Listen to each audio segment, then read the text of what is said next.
माणिकराव कोकाटे यांच्या मंत्रिपदावरील लटकती तलवार कायम. आज होणार फैसला.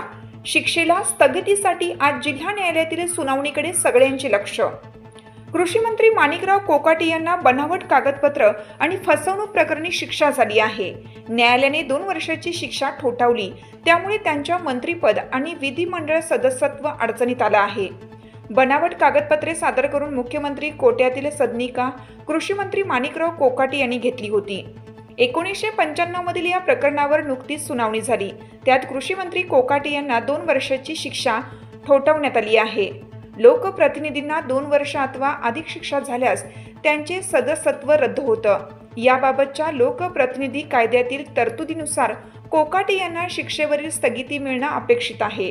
तसे न झाल्यास कृषी मंत्री कोकाटे आणि राष्ट्रवादी काँग्रेस अजित पवार पक्ष दोघेही अडचणीत येण्याची शक्यता आहे.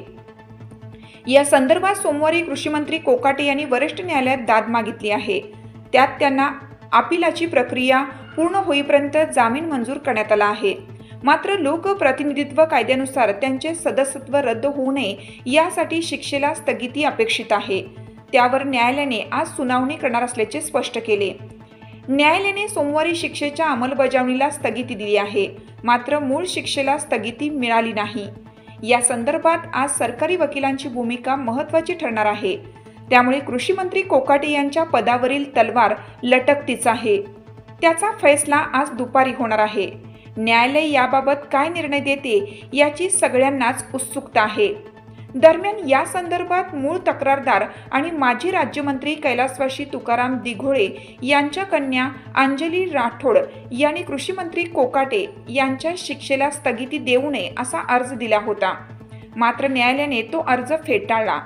या निमित्ताने सिन्नर तालुक्याच्या राजकारणातील दिघोळे विरुद्ध कोकाटे हा वाद पुन्हा एकदा पुढे आला आहे. लोकमान्य न्यूजसाठी संचालक लक्ष्मीकांत शिंदे, नाशिक.